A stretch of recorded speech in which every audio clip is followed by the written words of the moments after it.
اللہ تعالیٰ نے قرآن کریم کی اس آیت کے اندر ایک اصول بیان فرمایا ہے۔ اس وقت مردوں اور عورتوں کی دو قسمیں ہوتی تھی، آج نہیں ہے۔ ایک مرد وہ ہوتے تھے جو آزاد مرد ہوتے تھے، اور ایک وہ ہوتے تھے جو غلام ہوتے تھے، جنہیں خریدا جاتا تھا، بیچا جاتا تھا۔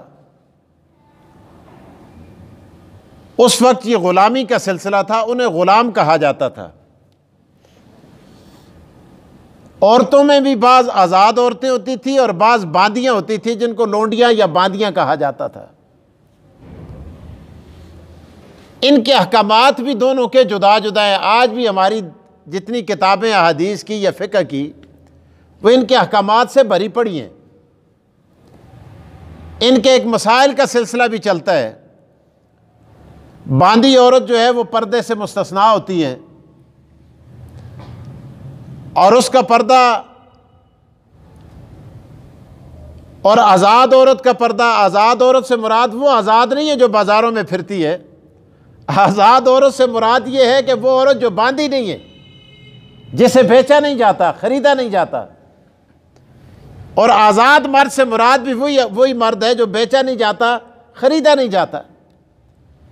آپ نے سنا ہوگا سیدنا بلال رضی اللہ تعالیٰ عنہ، یہ بکتے بکاتے ایک یہودی کے ہاتھ لگے، اور اس یہودی سے سیدنا ابو بکر صدیق رضی اللہ تعالیٰ عنہ نے حضرت بلال کو خرید کے آزاد کر دیا۔ اسی طرح اور بھی صحابہ کرام کی بہت ساری مثالیں۔ تو اللہ تعالیٰ نے قرآن کریم کی ان آیات کے اندر اب ان لوگوں کو معاشرے کے اندر جو غلام تھے، باندیاں تھیں، ہلکا سمجھا جاتا تھا، ان کو درجے کے اعتبار سے نچلا درجہ دیا جاتا تھا۔ تو اللہ تعالیٰ نے قرآن کریم کے اندر اس زمانے کے لوگوں کو سمجھانے کے لیے یہ بات بتائی کہ ایک آدمی مشرک ہے لیکن ہے بڑے خاندان کا، مثلا ابو جہل کا بیٹا ہے یا ابو جہل کی بیٹی ہے، عتبہ کی بیٹی ہے، شیبہ کی بیٹی ہے۔ یہ عتبہ، شیبہ، ابو جہل یہ مکہ کے بہت بڑے جاگیردار تھے، خان تھے، مکہ کے نواب تھے، ان کا بڑا حکم چلتا تھا، طوطی بولتا تھا ان کا۔ اللہ تعالیٰ نے قرآن کریم کے اندر یہ اصول بیان فرمایا کہ ابو جہل جیسا یا ابو جہل کا عقیدہ رکھنے والا اس کا بیٹا یا بیٹی اگر اس سے کوئی شادی کرنا چاہے ایمان والا، تو بہتر یہ ہے کہ کسی غلام سے کر دے جس کا عقیدہ درست ہو۔ اور اسی آیت کے ذیل میں شاہ عبد القادر رحمۃ اللہ تعالی علیہ، جنہوں نے قرآن کریم کا ترجمہ کیا، اور وہ ترجمے کے حاشیے میں لکھتے ہیں، ادھر ہماری الماریوں میں بھی پڑا ہوا ہوگا، شاہ عبد القادر رحمہ اللہ نے فرمایا ہے کہ اس آیت کے نازل ہونے سے پہلے مومن اور مشرک دونوں کا آپس میں رشتہ ناتا جائز تھا۔ آج بھی وہ حاشیہ اردو میں ہے، آپ کھول کے دیکھ لیں قرآن کریم کے حاشیے میں شاہ عبد القادر رحمہ اللہ فرماتے ہیں۔ اور شاہ عبد القادر رحمہ اللہ وہ ہیں کہ جو بریلوی دیوبندی دونوں کے ہاں قابل قبول ہیں۔ اب یہ ترجمہ انہوں نے اس زمانے میں لکھا جس زمانے میں دیوبند نہیں بنا ہی نہیں تھا۔ تو شاہ عبد القادر رحمہ اللہ فرماتے ہیں کہ اس آیت کے نازل ہونے سے پہلے مومن اور مشرک کے درمیان رشتہ ناتا، یہ بہن ہی ان کے الفاظ ہیں، رشتہ ناتا جائز تھا۔ جب یہ آیت نازل ہوئی تو مومن کا مشرک کے ساتھ، مشرک کا مومن کے ساتھ، مومنہ کا مشرک کے ساتھ، اور مشرک کا مومنہ کے ساتھ رشتہ ناتا حرام قرار دے دیا۔ اب آگے وہ فرماتے ہیں ایک مسئلہ اس سے نکالا شاہ صاحب نے، اور قرآن کریم کے حاشیے کے اندر لکھا ہوا ہے، آج بھی آپ دیکھ لیں۔ وہ فرماتے ہیں کہ اس سے یہ بات ثابت ہوئی کہ خاوند اور بیوی دونوں میں اگر کسی کا عقیدہ خراب ہو جائے تو نکاح ٹوٹ جاتا ہے۔ نکاح کیا ہو جاتا ہے؟ ٹوٹ جاتا ہے۔ خامد مواعد ہے، بیوی مشرک ہے۔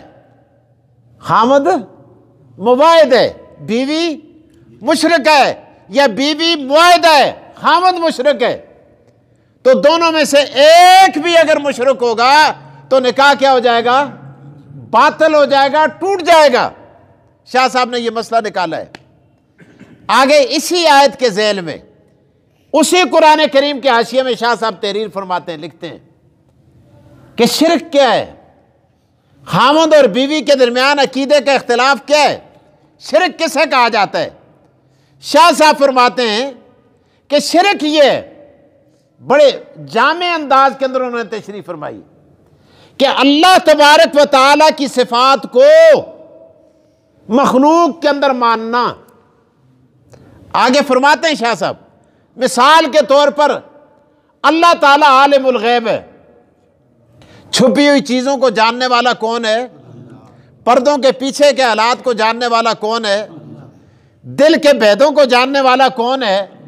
اللہ۔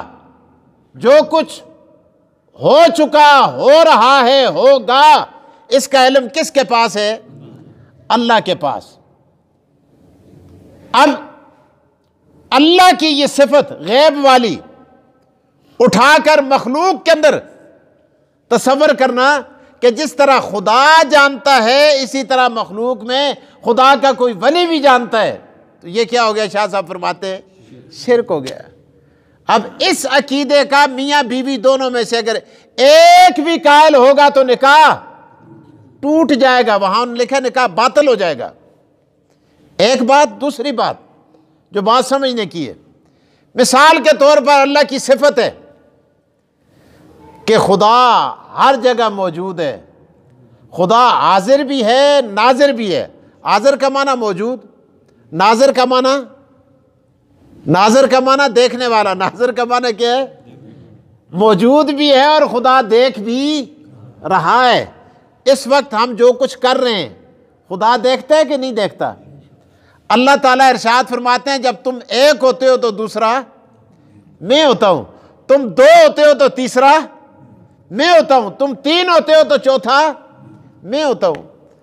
تو تم جہاں بھی ہوتے ہو، جدھر بھی ہوتے ہو، وہاں میں تمہیں دیکھ رہا ہوتا ہوں، تمہارے حالات کو دیکھنے والا، جاننے والا، سننے والا ہوں۔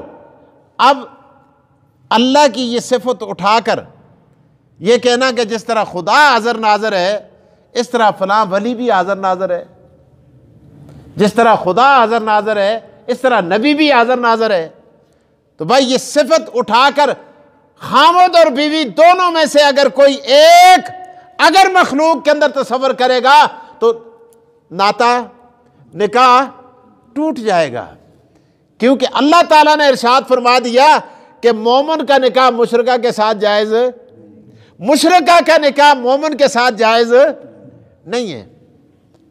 اب اس لیے عقیدے کی درستگی انتہائی ضروری ہے۔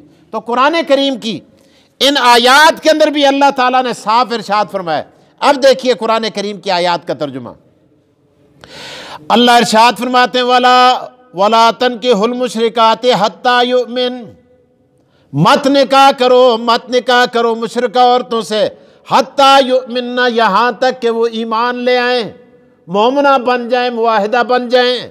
وَلَا أَمَةٌ مُؤْمِنَةٌ خَيْرٌ مِّن مُشْرِكَةٍ، اگر تمہیں آزاد اور تمہیں کوئی معاہدہ نہیں ملتی، صحیح عقیدے والی نہیں ملتی، کسی دوسرے خاندان میں تلاش کر لو، اور اگر وہ بھی نہیں ملتی اللہ فرماتے ہیں کوئی باندی دیکھ لو، لیکن عقیدہ درست ہو، عقیدہ اگر درست ہو اللہ فرماتے ہیں مشرکہ عورت سے باندی کر لو، باندی بہتر ہے۔